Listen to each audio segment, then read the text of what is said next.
반갑습니다. 이번 주부터는 궁금한 불교 이야기, 불교에 대해서 궁금한지 여러분들이 궁금하지 않은지 모르겠지만 뭘 물어보세요 라고 하면 갑자기 머리가 탁 정지돼서 뭐가 궁금한 게 하나도 없어지더라고요. 그래서 스님을 만나기 전에 만나러 갈 때는 이것도 물어보고 저것도 물어보고 저것도 물어봐야지 그 밤새 가슴이 설레면서 뭘 물어봐야지 했는데 막상 딱 이렇게 앞에 딱 앉으면 물어볼 게 하나도 없어져. 그래서 여러분들이 궁금해 할 것 같은 그런 걸 골라가지고 궁금해 할 것 같아 이거 아무래도. 그래서 이제 제가 이렇게 골라가지고 매주마다 설명을 드리는 시간을 갖도록 하겠습니다. 첫 번째, 여러분들이 궁금할지 모르겠지만 불교는 신을 믿는 종교인가? 불교는 뭐 전지전능한 이런 절대자를 믿는 종교인가? 아닌가? 이런 거 한번 생각해 보면 어때요? 여러분들은 불교가 절대적인 것을 믿는다고 생각하나요? 아닌가요? 요즘에는 이렇게 불교에 대한 관심이 세상 속에 많이 이렇게 희석되고 별로 없어지고 그런 것 같은데요. 언론이나 이제 이런 방송 이런 데서는 주로 이렇게 연말 같은데 시상식을 보면 하나님께 감사합니다 이런 말들을 너무 많이 해가지고 어떤 때는 시상식을 보기 싫어요. 그런 걸 많이 하고 또 축구하면 축구 선수가 또 이렇게 모양새가 이렇게 하는 모습에 종교적인 모습 참 제가 이렇게 스님이라서 더 그런지도 모르겠어요. 결코 좋은 모습은 아닌 것처럼 보이는데요. 때로는 부럽기도 해요. 또 이렇게 연기 대상 받으러 딱 나왔는데 부처님께 감사합니다. 뭐 이렇게 하는 사람이 있었으면 참 좋겠는데 그렇게 한 분이 있어요 실제로. 2014년도에 MBC의 연기 대상 수상자인데요. 김혜옥 보살님이 이 시상식에 딱 나와가지고 시상 소감을 얘기하는데 부처님 가르침에 너무 감사합니다 이렇게 한 거예요. 그냥 부처님께 감사합니다가 아니라 부처님 가르침에 감사합니다라고. 야, 이게 말하는 수준이 다른 거예요. 부처님께 감사합니다 하고 부처님 가르침에 감사합니다라는 것은 법에 감사합니다라는 거잖아요. 공부를 했다는 거예요. 불교 방송에 오랫동안 이렇게 출연하고 그래서 그런지 많이 배우셨는 모양이더라고요. 그렇게 이제 공개석상에서 자기 자신의 종교를 밝히는 것은 종교가 없는 사람이나 다른 종교 있는 사람한테는 좀 위화감을 주기도 하고 별로 그렇게 좋은 모습이 아닐 수는 있는데 우리 절에 다니는 사람도 때로는 떳떳하게 저는 부처님께 늘 감사합니다라고 하는 말을 이렇게 종종 쓰는 것도 나쁘지 않다라고 생각해요. 이렇게 분위기가 위화감을 줄 때도 있거든요. 다른 종교를 가진 사람들한테는. 그러나 이렇게 내가 이렇게 그렇게 할 수 있는 자리에서는 부처님을 믿고 있다는 것이 얼마나 자랑스러운지를 사람들한테 공개적으로 얘기하는 것도 나쁘지 않습니다. 그런 자리를 우리 불자들은 별로 그렇게 되게 겸손해서 그런지 그렇게 잘 안 하시더라고요. 그래서 저 사람이 절에 다니는지 아닌지 10년이 지나도 모르는 친구가 옆에 있는 친구를 모르는 그런 사람도 참 많이 있습니다. 자, 부처님이 전지전능한가? 전지전능하다고 할 수도 있고요. 전지전능하지 않다라고 할 수도 있습니다. 인간적인 붓다라고 할 때는 시달타 태자로서 6년간 고행해서 깨달음을 이룬 자 이렇게 할 때는 전지전능하기보다는 스승의 입장에 내 곁에 있는 스승, 배울 것이 있는 스승, 그렇게 되고자 하는 나의 멘토 이렇게 스승으로 볼 때는 인간적인 거고요. 또 이게 붓다라는 것이 깨달음을 이뤘다라는 것이요. 깨달음을 이루면 마음을 완전히 다 통하는 거잖아요. 내 마음을 달통하는 거예요. 그럼 나의 마음을 달통하니 의식혁명이라 할 수가 있겠죠. 내 의식을 최대한 극대화로 모두 100% 쓸 수 있다는 거거든요. 아인슈타인께서는 자기 뇌를 5% 정도만 썼다라고 그렇게 얘기를 했어요. 그 거의 뭐 천재급인데 뭐 IQ 한 200, 뭐 200도 넘어 보이시는 분인데, 근데 당신은 5%밖에 안 썼다잖아. 그럼 10%를 쓰면 얼마큼 쓰고 20%를 얼마큼 쓰고. 부처님은 깨달음을 이뤘다라는 것은 의식혁명을 이뤄서 100%를 썼다라는 거니까요. 자, 100%의 의식혁명을 이루면 어떻게 되냐? 일단은 이렇게 마음의 영역이 커지고 그러니까 머리가 잘 돌아가는 건 기본이고요. 뭘 외우고 하는 것은 IQ가 좀 일단은 좋은 것은 기본이고요. 상대방의 마음을 아는 거, 이 타심통이라고 그러죠. 사람의 마음, 동물의 마음, 또 식물의 마음, 누구의 마음, 어떤 누구의 마음이라도 이렇게 아는 힘이 생기게 되죠. 그리고 멀리 있는 걸 들을 수도 있어요. 또 멀리 있는 벽 너머의 소리도 들을 수 있고요. 아주 미세한 섬세한 소리까지도 다 듣고자 하면, 또 보고자 하면 멀리 있는 거, 벽 너머까지, 산 너머까지 다 볼 수가 있는, 냄새도, 향기도 그렇고요. 그리고 미감도 엄청 신체적 능력이 굉장히 의식혁명이 이루어진 신체적 육군의 아니비설신의 이런 육군의 능력이 굉장히 발달되고, 마음은 번뇌가 없이 무르의 마음을 갖게 되니까요. 자, 이래 되면 능력이 이제 거의 뭐 전지전능한 능력을 갖게 되는 거예요. 이제 6가지 신통을 다 통달하니까. 그러되면 불사를 이룰 수 있나? 자, 의식혁명을 이뤄서 깨달음을 이뤘습니다. 그럼 불사가 죽지 않는 것이 되나? 자, 일단은 우리 불교는 목표가 육도윤회에서 벗어나는 거예요.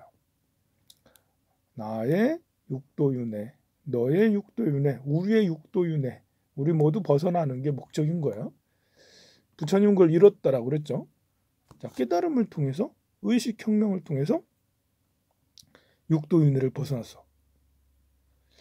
제가 인상적으로 본 영화가 있는데요. 이렇게 그 루시라는 그런 영화인데, 그 영화는 그 마블 영화에 나오는 그 어벤져스 중에 한 그 여자인데 이름이 그분이 주연하는 영화인데요. 그분이 뭘 어떻게 하다가 이제 이렇게 주사 같은 걸 잘못 맞았어. 그래가지고 이제 그것이 호르몬 이상하게 분비돼서 점점점 뇌의 이런 능력을 극대화시키는데, 그 감독의 세계관이 뭐 그게 다 맞다고는 할 수 없지만, 이 감독이 그린 그 능력, 뇌가 점점 그 자기 능력을 더 극대화시킬 때, 뇌의 능력이 10% 쓸 때, 20% 쓸 때, 30% 쓸 때, 그래 이제 처음에는 물건을 움직이더라고요. 한 10% 정도 쓰니까, 한 20% 정도 쓰니까 사람의 마음을 움직이게 되고요. 나중에는 결국 100% 쓸 때는 사라졌어요. 사라졌는데 어디에나 있어요. 사라졌는데 어디에나 있어. 그렇게 하면서 끝났거든요.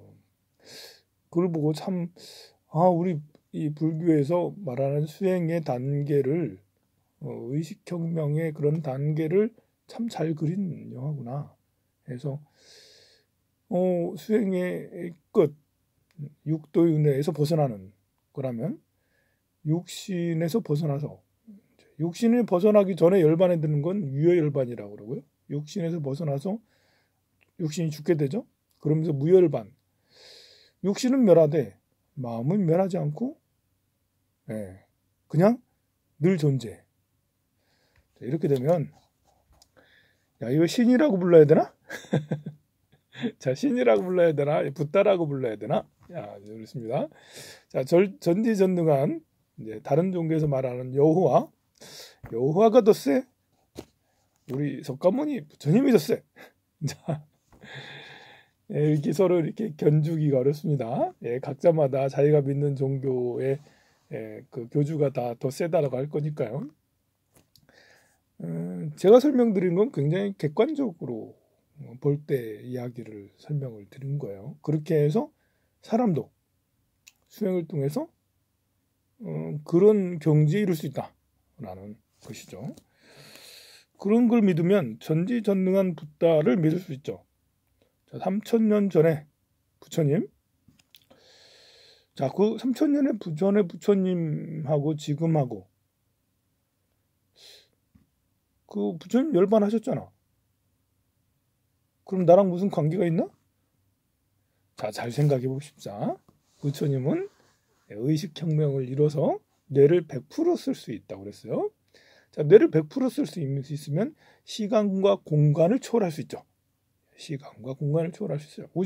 우리 그 한 번씩 이렇게 그 SF 영화 같은데 보면 이렇게 그 시간을 초월하는 뭐 블랙홀 같은데 웜홀 같은 데로 빨려 들어가 가지고 다른 시간대 100년 후 또는 100년 이전 뭐 이런 타임머신도 그런 원리를 이용해 가지고 이렇게 타임머신도 그런 것이 있을 수 있다, 만들어낼 수 있다라고 주장을 하는 거거든요. 웜홀 같은데 아니면 블랙홀 같은데 이렇게 통과해서 그 시 공간이 비틀어져 있는 공간일 거니까요. 근데 부처님은 의식혁명을 통해서 시공을 초월해. 자, 그러면 이렇게 되면 이제 이론적으로 가능해지는 거예요. 아, 부처님, 저 부자 되게 해주세요. 부처님, 저 깨달음을 얻게 해주세요. 그 기도가 통할까? 이제 이래 되면 통할 수 있게 됩니다. 이게 이 의식혁명의 끝을 이루신 분이잖아요. 그래서 전지전능하다. 자, 이런 그 웜홀이라든지 블랙홀의 시공간의 구조 이런 것들은 이미 천체 물리학에서 많은 이제 그 학자들이 그 논문을 많이 내고 그랬어요. 물론 그것이 정설로 받아들여지기까지는 많은 시간이 필요하지만 그게 수학적으로 계산해내서 어느 정도 증명을 해낸 것이 있다라는 말입니다. 그게 논리적으로 설명이 가능하다라는 거예요. 이게. 그래서 부처님은 전지전능하다? 전지전능하지 않다 라고 했을 때 인간적인 붓다와 그리고 능력을 최대한 이렇게 개발을 해서 끝까지 이루신 그렇게 했을 때는 또 그 전지전능한 부처님이 될 수가 있죠. 근데 부처님은 막상 제자들에게 내가 세계를 창조하고 주재한다 이런 주장을 하지 않으셨어요. 그리고 나를 믿으라 뭐 이런 거 강요하지 않았고요. 그리고 아난다에게 이렇게 말했습니다. 내가 비구들을 이끈다거나 내가 승가를 좌지우지한다고 생각지 말라. 승가의 어떤 문제에 대해 내가 명령을 내린다고 생각하지 말라. 이렇게 이제 그 제자들에게 설하고 그러셨어요. 굉장히 이성적이죠. 그리고 또 이런 말씀도 하셨어요. 소문으로 들린다 해서 대대로 전해 내려오는 것이라 해서 남들이 그렇다고 하더라 해서 또 성전에 써 있다고 해서 그렇다고 해서 그럴싸한 사람이 한 말이라 해서 또 논리적이라 해서 심지어 사색으로 얻은 확신이라 해도 그대로 따르지는 말라라고 자등명 법등명을 굉장히 중요하게 여겼어요. 스스로 자기 자신의 등불을 밝히고 그 자신의 등불은 법을 기준으로 해서 법의 등불을 밝혀라라고 하셨어요. 이것이 부처님의 가장 핵심적인 가르침이죠. 그러니까 부처님은 전지전능하다?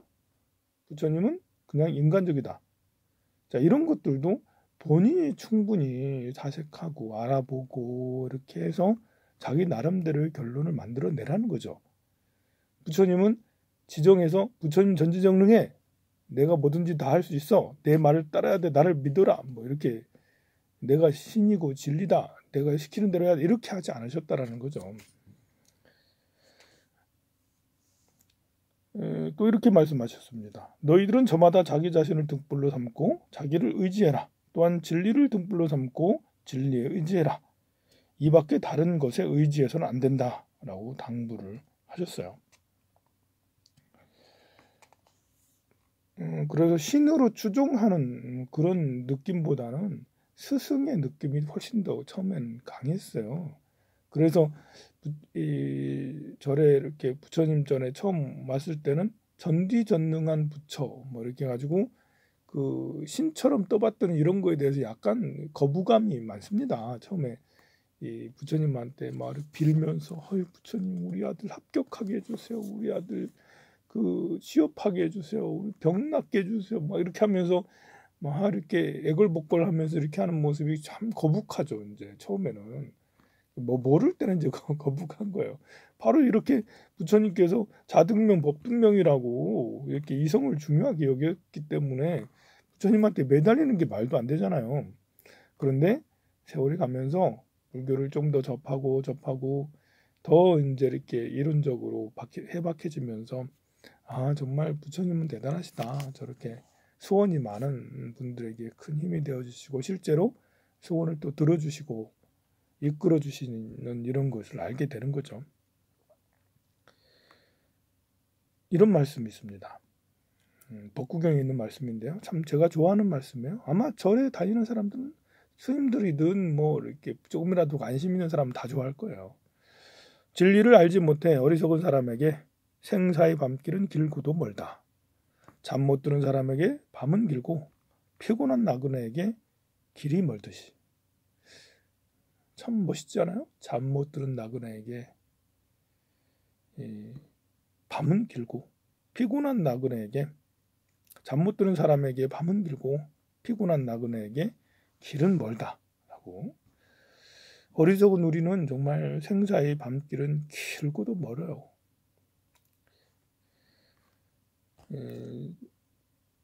요즘에는 더 막막하죠. 요즘에는 그 직업이라는 것이 평생 직업이라는 게 갖기가 어렵잖아요.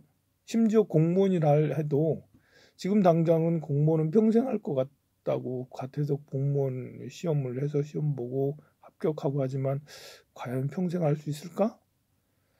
교사가 평생 할 수 있을 것 같아가지고 임용 거의 어렵다는 임용에 뭐 판검사가 평생 할 수 있어가지고 그 어렵다면 사시법시에 뭐 이제 로스쿨에 뭐 의사가 평생 할 수 있다고 생각해서 그 어려운 뭐 의대에 또 6년 동안이나 또 인턴 뭐 엄청 그 피 끓는 젊은 시절에 그 책상 앞에 앉아가지고 계속 그렇게 파고들고 그렇게 해서 평생 할 것 같아서 도전했지만 과연 그런 것들을 평생 하게 될까요?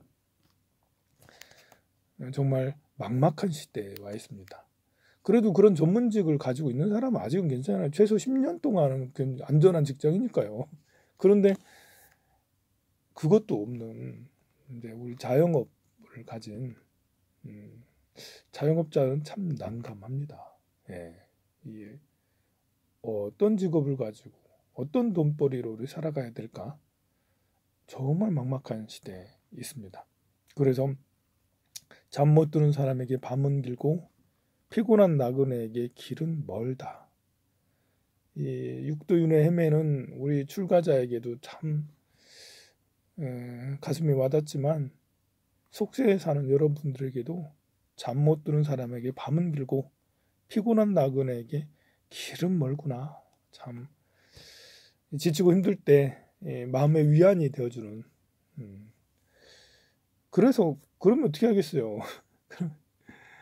그냥 부처님 전에 와서 계속 빌고 기도하고 절하고 봉사하고 그러면서 이제 좋은 인연이 생기길 바라면 기도하고 그러면 어느덧 한 달이 지나고 두 달이 지나고를 하다 보면 좋은 인연도 생기고 능력도 생기고 그렇게 하게 돼요. 너무나도 신기하게. 그러니까 너무 힘들다고 생각하지 말고요. 어떤 식으로든 길은 있게 마련이에요. 스스로 찾지 않아서 그렇지. 그래서 잠 못 드는 밤은 길고 피곤한 나그네에게 길이 멀다 해서 풀썩 주저앉아 가지고 다 포기해버리고 에이, 우울증에 걸렸다고 해서 그렇게 다 안 해버리고 이래 되면 기회조차 생기지 않고 능력조차 가로막게 되니까요. 그래서 힘들면 부처님 전에 가서 매일매일 기도를 해봐라.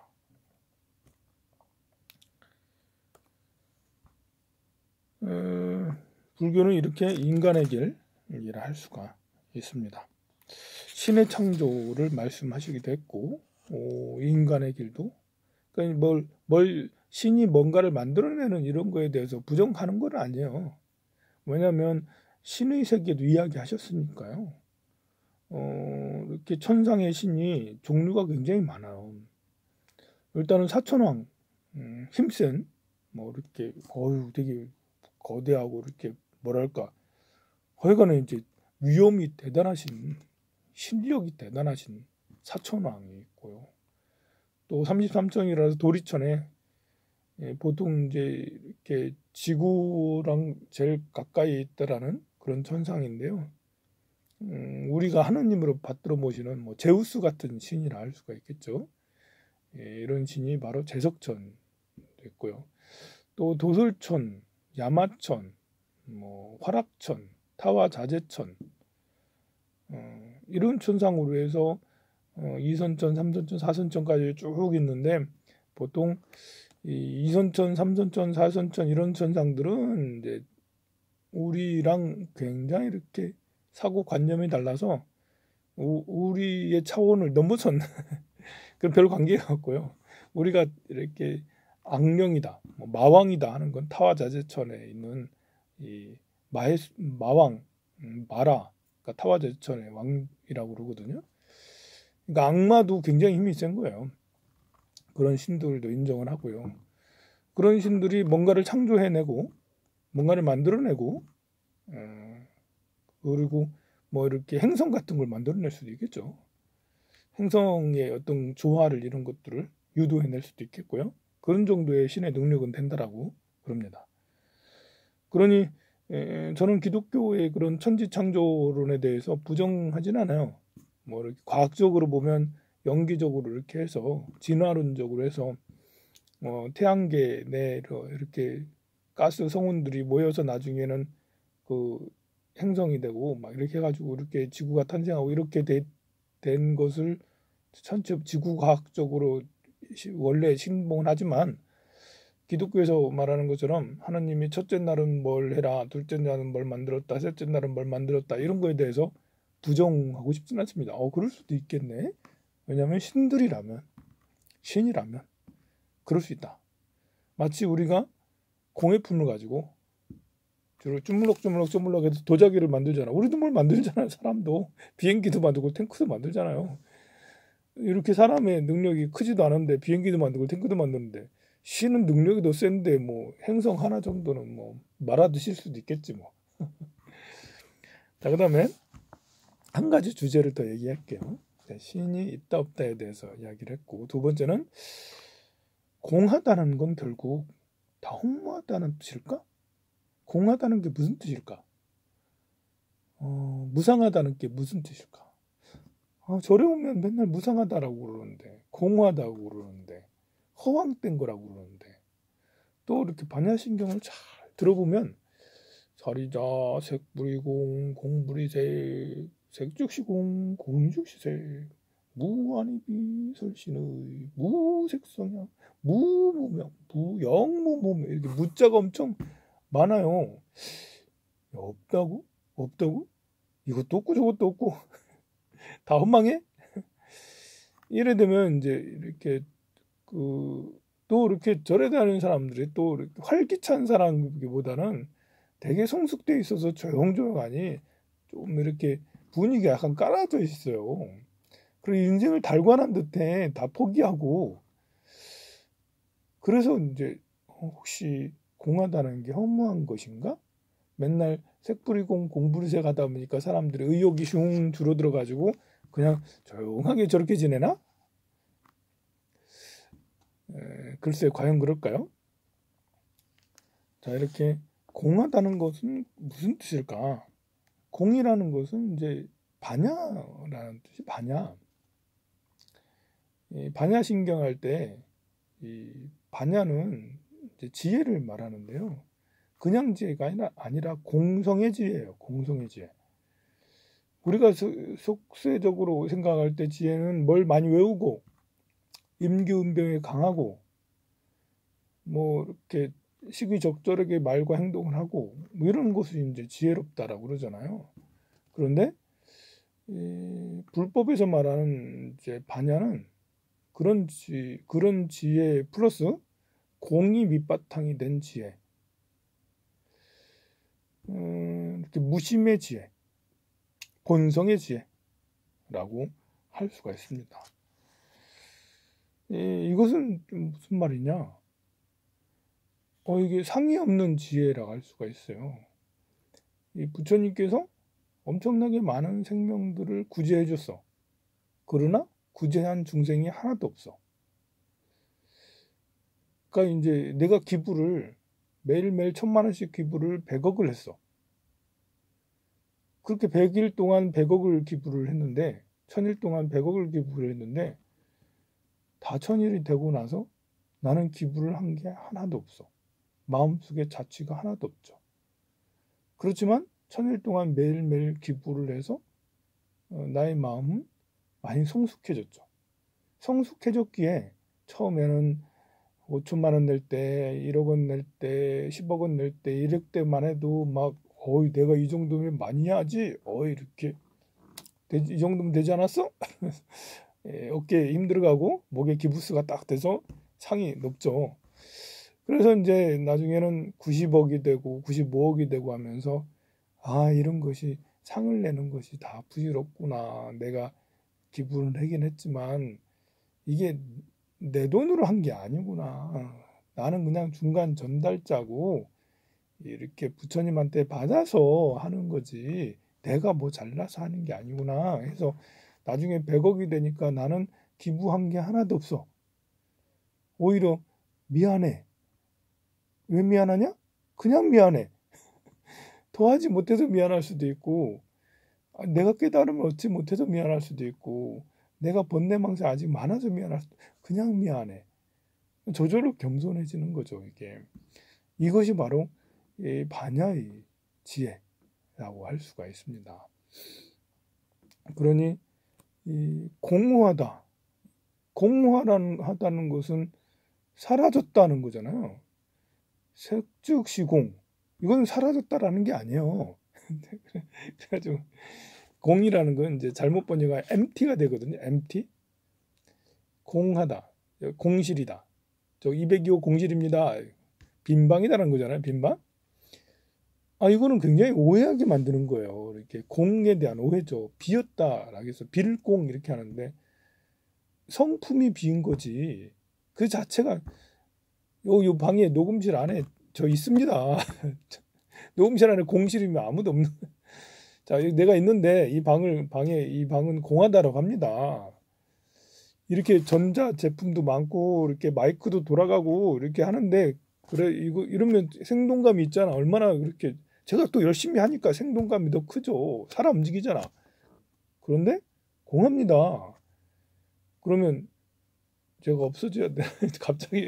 갑자기 제가 돼서 주인공 없어져야 돼. 아니거든요. 성품이 공하다라는 거예요. 제가 아무리 말을 해도 여기에 전자제품이 뭘 해도 그 성품이 공하다는 것이 그러니까 empty 비었다라는 것이 아닌 거예요. 그래서 이렇게 잘못하다가는 이렇게 그 모든 것이 비었다. 또 쓸모 없어졌다.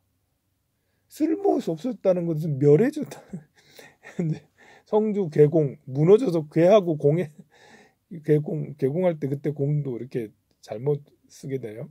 공이 이제 이렇게 반야의 공을 얘기할 때도 있고요. 진짜 비었다라는 의미도 있어요. 진짜 비었다라고. 그래서 반야 공성의 지혜 이거하고 저 202호 공시입니다. 302호 공시 이건 다른 거예요. 절에서 쓰는 공이 반야의 의미가 굉장히 큽니다. 이 이야기는 더 이야기를 해야 되는데 아직 여러분들이 충분치 않으니까 다음 주에 더 보충 설명을 또 해드리도록 하겠습니다. 공부하십시오.